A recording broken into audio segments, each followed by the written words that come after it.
So did Crunchyroll make the ultimate simp anime?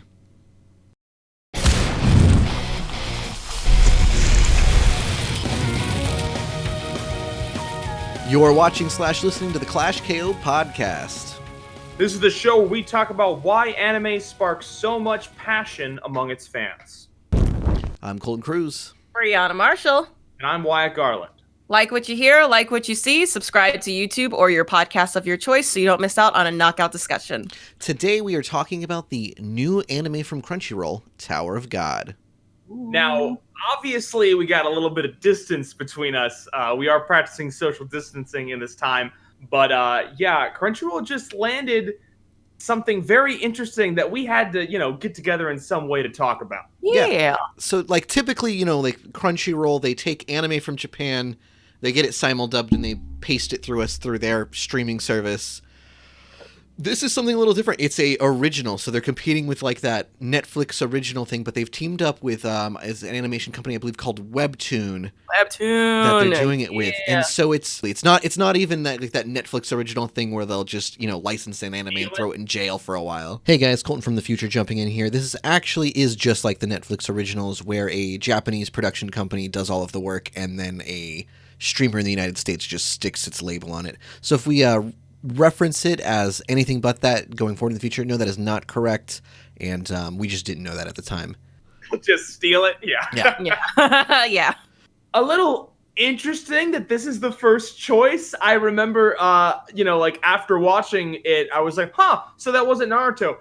For me, I would have just copied Naruto for the first one, right? It's true. We kind of assumed that maybe this was going to be a stock standard thing to get their feet.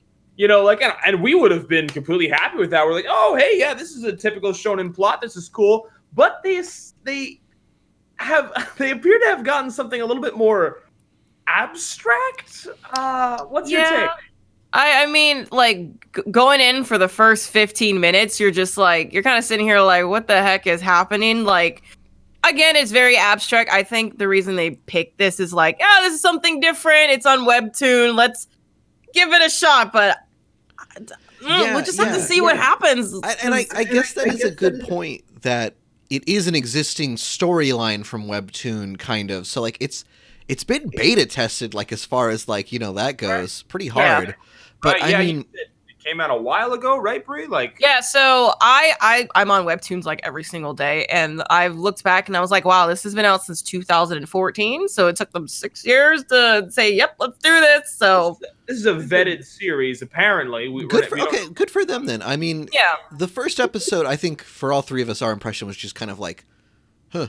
I mean, they do a lot of good things, and that's the thing. I don't want to take credit away from the animation quality is pretty good in the quality of the production of itself. I think some of Wyatt, I'm sure you'll talk about, but some of the scene setting doesn't maybe quite make sense, but maybe that's because it comes from a Webtoon where backgrounds can sometimes be a lot more abstract than we're used to.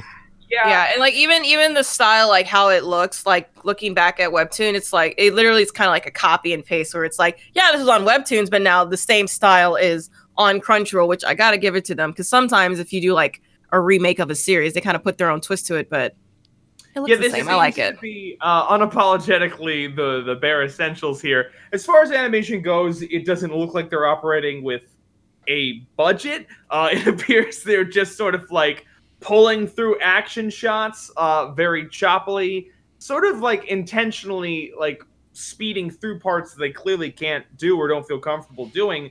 Also, the background thing just screams really hard, especially with something like this.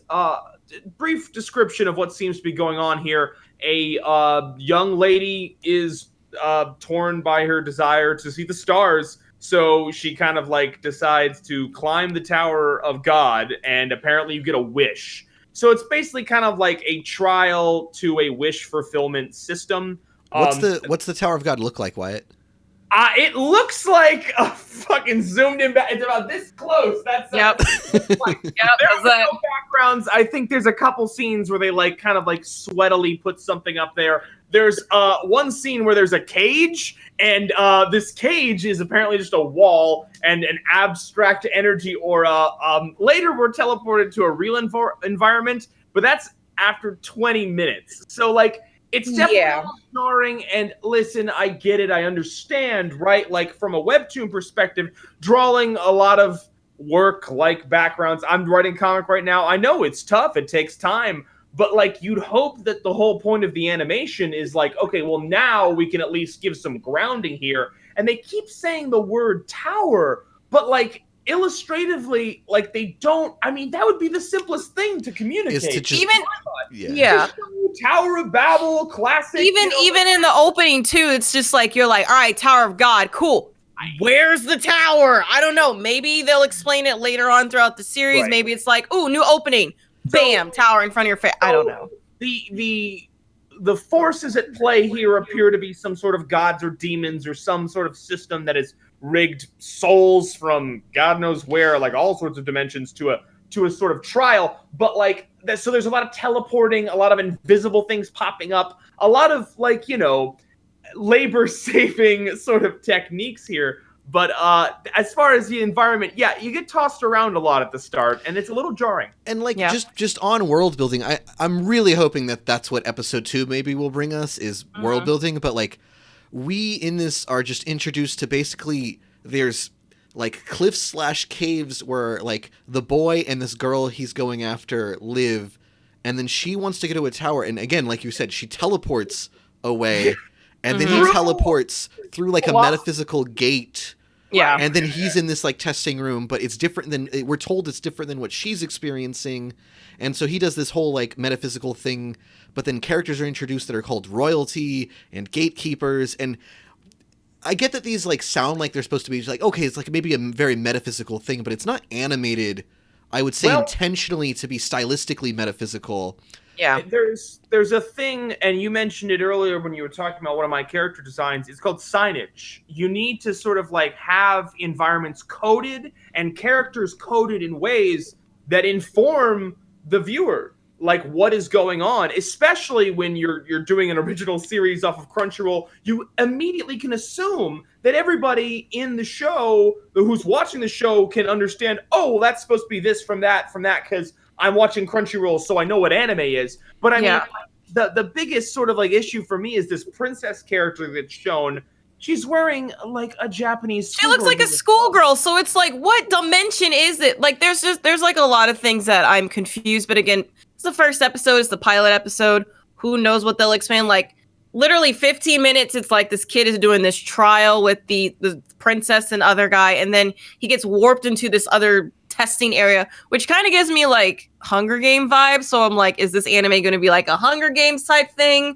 I haven't seen anything like that before, but now there is a lot of strength at the end there. Like the last sort of 5 minutes really pick up the pace. But like Colton, you were talking about like our main character. Like, what kind of attitude? Yeah, so like instead of like the girls liking the main character, him being, like a Goku or Naruto, a One Piece type, like, or a Luffy type. His thing is he just wants to follow the girl because that's his girl. He doesn't care about anything else. Yep. But it's this weird thing where they don't even make it necessarily like a romantic love thing. Like, they have an established connection between both of them that's, like consensual or like shared or symbiotic. He appears to be a savior figure to him. Yeah, like that's the thing. Going back to your kind of coding issue, we see the two of them existing outside of this tower in just underground caves, which makes me think, okay, is there some kind of like apocalypse or like something that they're like hiding from or like living in ruin? Well, he was like trying to get to the sky, and like so he was trapped underground. Again, the only thing we're seeing with the signage, these are useful things you have to use. It's so funny because like you have this character in a Japanese schoolgirl uniform, and we're like, I don't know who that is, and like, oh, that's a princess, duh, and we're like, put her in her dress. Well, and then her like assistant is wearing like a military uniform. So I'm like, what? And so you're like, okay, so like I assume somewhere in this world there exists like a Japanese like castle, but also maybe like a military camp style thing for these people to exist in. Again, like, and maybe we'll get there again, like with the continuing episodes, but like for a first, succinct episode, it felt a little all over the place. And then the main character's thing, like being, I just like this one girl. And then there are two females he interacts with in the series. and then there's just kind of like a metaphysical god, kind of like caretaker creature. But both of these females are just like, oh, you're cute, I'll help you. And then like, man, like the number of times people have been called out in writing classes, in script workshops and stuff like that for being like, well, my main character is redeemed because a girl like thinks he's hot. Like, it's literally the laziest thing you can do. Like, Well, and yeah. I say that from personal lazy. experience, having even like found myself in that corner and been like, does this work? And having a room full of women in a script workshop be like, no, absolutely it No, does not. no. Like, Well, it's less of like sort of floating the concept of maybe. Like, it comes from a couple angles. Like, there's a reason this whole thing seems very simp or very stupid, because like, not only does she tell him straight out, hey, by the way, I think you're physically attractive and cute, so like, I'll let this one pass. And then like, they get the assistant guy to also say, oh, are you falling in love again? Like, are you keeping things spicy? Like, what? It's like, it's very heavy-handed. And then we have an absence of investment of character in this main character, who's just like, I'm gonna fight an eel that looks like a human dragon thing.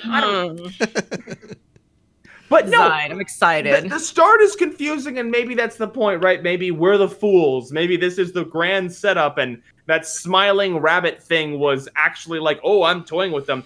But like, what's funny, we're talking about signage, but when we get transported to the world where there's 400 people and 200 of them need to die, like in a battle royale style, it was so funny because that's when I understood everything. That's when I was like, oh, so this is a battle royale. Okay, Yeah. all right, like, cool. Like, I mean, I got it. Like, and then people were killing each other. I was like, okay, why didn't you start with that? This is That's simple. what I'm saying. It's like, why did you wait 15 minutes to explain? Sure, trial and like give us kind of like an introduction of what's happening. But then like, once we get to that world, I'm just like, okay, this is what the show's going to be about. Got it. But it's like 5 minutes left of the show and you're like, well, I'm still kind of confused, but I don't know. Maybe we'll have to see the next couple episodes. We'll see. yeah, absolutely. I mean, I'm definitely invested in checking some more of it out for sure. Yeah. Might go on Webtoon and read ahead so I can kind of get a understanding. There seems to be some sort of reason, like if this is a long series and this is going to take us somewhere. I mean, it is interesting to see. It's just peculiar because, I mean, as anime aficionados, I mean, what are we going to do but judge it by the first episode that we see? So, I mean, they laid that on the table and we're like, oh, okay, this is... You understand that you're confusing us, right? And you understand there are ways you could have maybe avoided that. Like, and then obviously, just to our point we talked about at the beginning too, typically we look at an anime adaptation to, fix these errors or like, be something that can be more than what it, is adapting. The second draft. This feels like maybe not as much work went into fixing up the story and kind of the pacing and stuff like that as possible. But anyways, guys, definitely let us know what you think of the series if you watched it, and we will catch you next time.